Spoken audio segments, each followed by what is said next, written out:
At the time of filming, there are now 9 million people on furlough in the UK.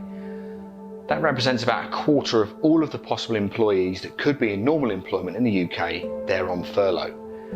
That's quite a big number, and it's costing the UK government about £20 billion to do so. I was originally a massive fan of the furlough scheme, but my opinion's changed. And in this video, I'm going to explain why.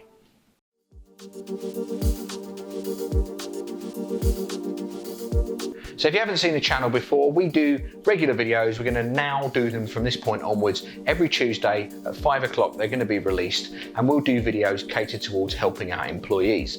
We do a variety of different videos. We've done different stuff before, but this is the direction we're now going in. And we basically want to help employees by giving them actual useful information.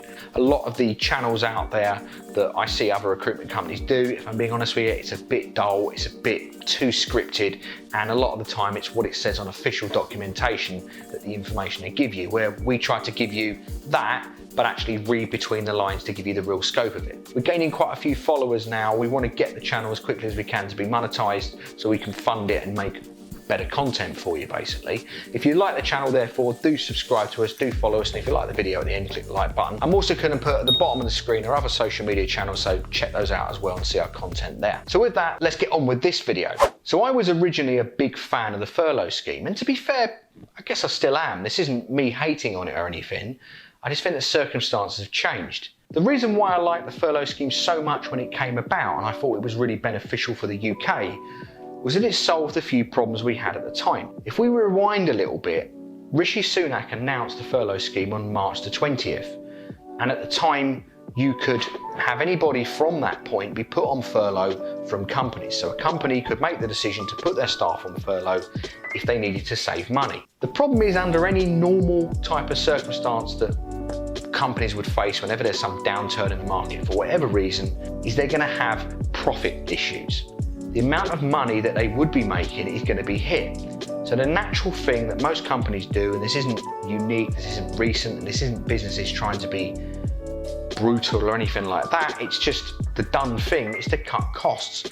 And the easiest way to cut costs is by laying off staff. The problem is, if you have a health crisis like we had at the time, the only way of really solving a pandemic, and bear in mind I say at the time it's still going on, is to get people to stay in their homes. But the problem is, if you want everybody to stay in their homes, their employer is going to say, well, I'm not paying you if you're not coming to work, so it becomes a bit of an issue. And the wonderful thing about the furlough scheme was it solved a few problems. It said, well, we want you to stay at home, and don't worry if your employer's not going to pay you. Us, the government, will pay you 80% of your wages.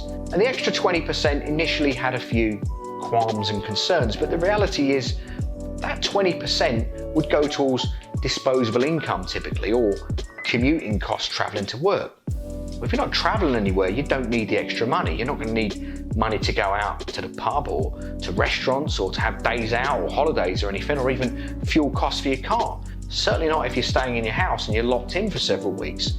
So that 80% facilitated most people. It was based around £2,500 as a maximum, which is the average, just about the UK average salary, which lays just under 30,000. And that really worked. It solved the problem for employees not having to worry about not going to work and they'd still get paid. It kept them in their houses because they were being paid effectively to stay at home and do nothing. And the companies themselves didn't have to make layoffs because the wages were covered by the government. And for that reason, I thought it was a brilliant idea. I thought it worked really, really well. The problem comes is when you're trying to lift lockdown and you're trying to get people to go back to work. But the government haven't really changed tack. They haven't really got this under grips.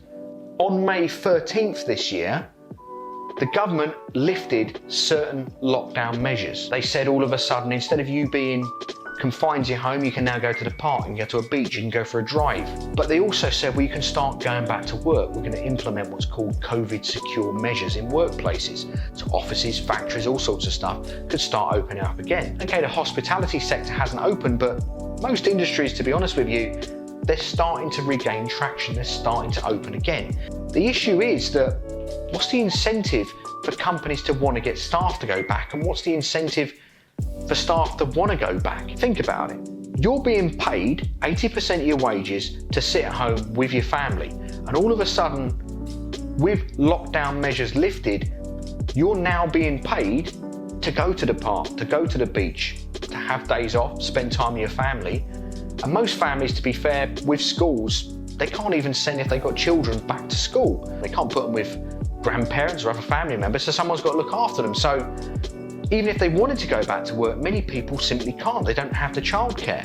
And if they're being paid to sit at home, what's the incentive for them to go back to work? Most companies, from what we're seeing, and bear in mind we're a recruitment company, we're dealing with companies, we're trying to business develop, we're having conversations with them on a daily basis. Well, the pattern is that they're in no rush to get back to work. Their opinion is, well, the general market itself is slow. And the reason it's slow is because everyone else is thinking, well, the general market's slow, we're not going to bring our workers back yet. And this creates a little bit of a cycle. Everyone's waiting for someone else to re-enter the market, for it to pick up. They're waiting for someone else to take the lead. And you might argue, well, there's a healthcare crisis out there, there's a pandemic. Why would anyone be in a rush to go back? Well, I don't mean to be the bringer of bad news here, but the reality is there's no cure for the virus, there's no vaccine, and even if a miracle cure does come about, the logistics, the rollout, the manufacturing, all of those things, it wouldn't be until probably mid-2021 at the soonest that it's going to be something that all of the people can have. Well, in the nicest way, the government don't have bottomless pits of money. They can't wait an entire year for that to happen. They have to get people to go back to work. So the government's plan is to extend the furlough scheme until October 31st, 2020. Let's be frank about it, the virus is still going to be something that's an ongoing risk. It's not going to make any difference. You're still going to have it, you're still going to have to go to work. Apparently by that point, schools are going to start going back. We're still going to have the risk. There's no vaccine, there's no cure. So why the delay? All you're doing is stalling things, stalling the economic recovery. And why should you care? You might think, well, I'm at home, I'm being paid to be at home. The big problem here that nobody seems to be wanting to face up to is that this is costing a lot of money. The government ain't going to pay for this themselves. Someone's got to pick up the tab for this one, and that's going to be you and me, the taxpayer. So if you're one of those people, or you know one of those people that was a little bit upset or has a strong opinion on 10 years of austerity that we've just experienced, trust me, you ain't seen nothing yet. The government's plan to try and get people back to work from May 13th, I think it's backfired.